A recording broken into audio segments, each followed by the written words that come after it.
하나님의 말씀은 로마서 7장 8절에서 13절 말씀입니다.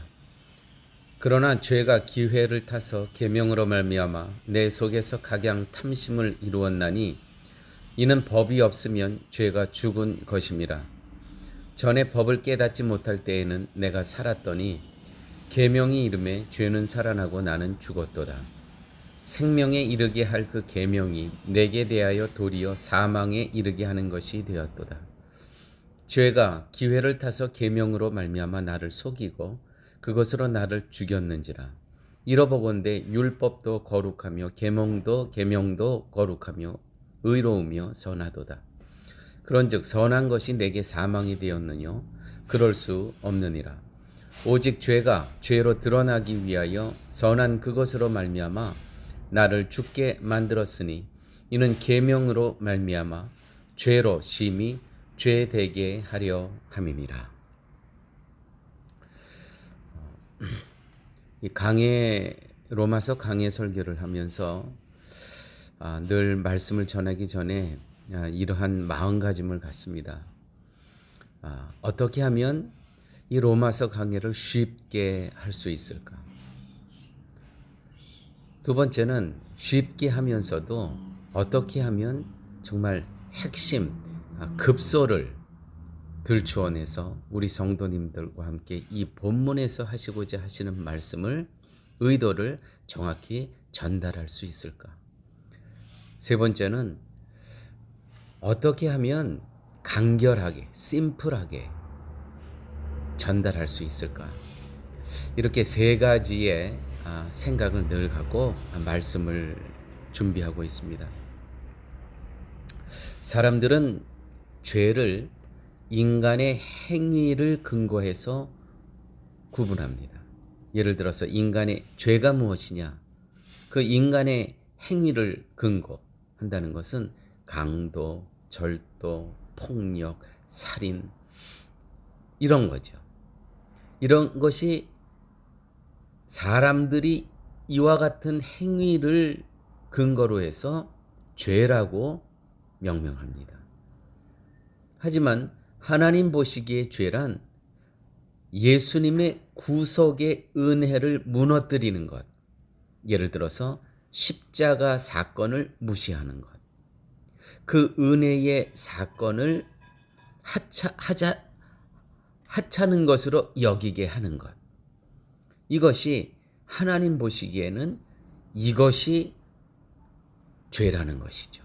그러므로 사람들이 생각하는 죄와 하나님께서 여기시는 그 죄는 많은 차이가 있다는 것입니다. 그렇다면 사단의 인간을 향한 전략은 무엇이냐 하면 인간으로 하여금 예수님의 구속의 은혜를 망가뜨리도록 하는 것입니다. 무시하도록 하는 것입니다. 하찮은 것으로 여기게 한다는 것이죠. 그래서 예수님의 십자가의 은혜를 자랑하기보다는 나의 의를 자랑하게 만듭니다. 내 존재 자체가 영광스럽게 돋보이게 만듭니다. 예수님을 그렇게 돋보이게 해야 되는데 나를 자꾸 드러납니다. 내 의가 드러나게 한다는 것이죠. 하나님께서는요, 우리를 죽어야 할 존재, 우리의 죄값으로 죽어야 할 존재로 하나님께서는 여기시는데 사단의 전략은 우리가 죽어야 할 존재가 아니라 살아야 할 존재로 부각시킵니다. 이것이 사단의 전략입니다.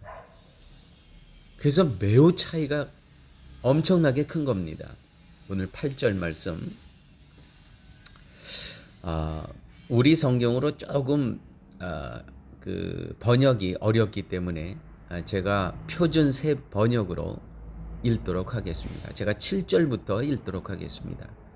그러면 우리가 무엇이라고 말할 것입니까? 율법과 죄의 관계에 있어서 율법이 죄입니까? 그럴 수 없습니다. 그러나 율법에 비추어 보지 않고서는 나는 죄가 무엇인지 알지 못하였을 것입니다. 율법에 탐내지 말아라 하지 않았으면 나는 탐심이 무엇인지 알지 못하였을 것입니다. 그 탐심이라는 단어를 나는 알지 못했다는 것이죠. 8절 말씀. 그러나 죄는 이 계명을 통하여 틈을 타서 내 속에서 온갖 탐욕을 일으켰습니다. 율법이 없으면 죄는 죽은 것입니다. 다시 말해서 율법이 없으면 죄가 드러나지 않았다는 것이죠. 이 탐욕이라는 이 단어를 몰랐기 때문에 내 안에 아무리 탐욕이 부릴 듯 일어나더라도 이 단어를 몰랐기 때문에 죄는 죽은 것입니다. 드러나지 않았기 때문에 나는 죄를 몰랐다는 것이죠. 사랑하는 여러분, 죄는 우리 몸 밖에 있는 세력이 아닙니다. 우리 안에서 계속 기회를 타고 있을 뿐입니다. 시시탐탐 기회를 보고 있습니다. 그리스도의 은혜를 무너뜨릴 수 있는 기회다 싶으면 어느새 드러나는 것이 죄입니다. 교만한 우리의 모습, 누구를 자꾸 정죄합니다. 누구를 또 무시합니다. 나는 옳고 쟤는 그르다. 나는 이 정도 수준인데 저 사람은 하찮다. 내 자신의 의의를 부각시킵니다. 또한 나는 너보다 착하다. 여러분, 이와 같은 것이 모두가 죄인데 이 죄를 알게 하는 것이 율법이라는 것이죠. 그래서 하나님은 인간으로 하여금 자신의 의에 대해서 입을 다물게 하기 위해서 율법을 주신 것입니다. 율법을 주신 것입니다. 그 입을 다물게 하기 위해서. 율법을 통해서 자신의 의 없음을 발견하고 의에 대해서만큼은 입을 다물어라는 것입니다. 너는 오직 예수 그리스도의 십자가의 피의 공로가 아니면 내 앞에서는, 하나님이 내 앞에서는 너는 너의 죄값으로 죽을 수밖에 없는 존재이야. 그 입을 다물라. 그 입을 다물라. 그런데 교회 여러분, 우리의 삶 속에서 얼마나 우리는 우리의 의의가 드러납니까? 시시탐탐 나는 저 사람보다 내가 더 옳다는 것입니다. 순간순간 저 사람은 잘못되고 내가 조금 더 의롭다는 것입니다. 또 저 사람보다 내가 더 착하다는 겁니다. 내가 더 말씀을 잘 지키고 있다는 겁니다. 그러나 하나님 보시기에는 다 죽을 죄인인 것입니다. 지금 오늘 본문에서 그것을 말씀하고 계시고 있습니다. 13절 말씀입니다. 제가 읽도록 하죠.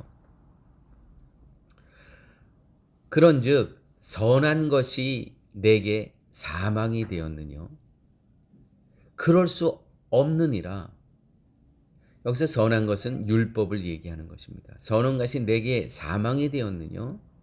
그럴 수 없느니라. 오직 죄가 죄로 드러나기 위하여 선한 그것으로 말미암아 나를 죽게 만들었으니 이는 계명으로 말미암아 죄로 심히 죄되게 하려 함이니라. 그렇습니다. 우리가 감추고 싶어 하는 죄를 드러내고 죄를 심히 죄되게 하기 위하여 하나님께서는 우리에게 율법을 주셨습니다. 그 죄를 더 부각시키고 드러나게 하기 위해서. 예수님을 믿고 십자가의 피를 믿는다고 해서 죄를 졸업했다고 생각하시지 마십시오. 죄는 졸업할 수가 없는 것입니다. 죄는 성도된 후에도 여전히 기회를 틈타고 있습니다. 그래서 성도란 죄를 범하지 않게 된 자가 아니라 죄가 무엇인가를 알고 인간은 죄인임을 깨닫게 된 자임을 율법을 통해서 깨닫게 알아가게 된다는 것이죠. 그것을 통해서 오직 그리스도의 십자가의 은혜만이 나를 구원하고 그 구원함을 통해서 나에게 영생을 허락하여 주신다는 이 진리의 말씀을 깨달을 수 있게 된다는 것이죠. 오직 그리스도의 십자가의 은혜뿐입니다. 이것을 알게 하는 역할을 하는 것, 깨닫게 하는 역할을 하는 것, 바로 내가 죄인임을 알게 하는 역할, 그것이 바로 율법이라는 것이죠. 율법이 없었다면 간음이라는 그 죄 나는 몰랐습니다. 그 단어를 몰랐습니다. 탐욕이라는 단어 나는 몰랐습니다. 모르고 죄를 짓습니다. 거짓, 율법이 없었다면 거짓이라는 거 나는 몰랐습니다. 주신 율법이 아니었다면 우상숭배 나는 몰랐습니다. 그것을 통해서, 율법을 통해서 내 안에 작동되고 있었던 하나님 앞에서의 불법들이 드러나게 됐다는 것이죠. 그러므로 율법이 악이냐? 아닙니다. 선한 것입니다. 죄가 드러나게 하셨다는 것이죠. 그 드러난 죄의 자리에 십자가가 세워지고요. 십자가의 은혜가 충만케 되어진다는 뜻입니다. 아버지 하나님, 감사합니다. 오늘도 로마서를 통해서 우리가 죄를 졸업한 존재가 아니고 여전히 십자가의 은혜가 없으면 여전히 주님 앞에 죄인으로 설 수밖에 없는 존재임을 깨닫게 하여 주심을 아버지 하나님 감사합니다. 아버지께서 오늘 여기까지 저희들을 인도하여 주시고 예수 그리스도의 십자가의 의로 의롭다 여겨 주셨사오니 내가 누구를 정죄하고 내가 누구를 무시하고 내가 누구를 얕보고 내가 그들보다 더 높은 자리에 있다고 하는 그러한 교만함에서 말씀에 입각하여서 주님, 내가 겸손하게 살아갈 수 있도록 주께서 함께하여 주옵소서. 예수님 이름으로 기도드렸습니다. 아멘.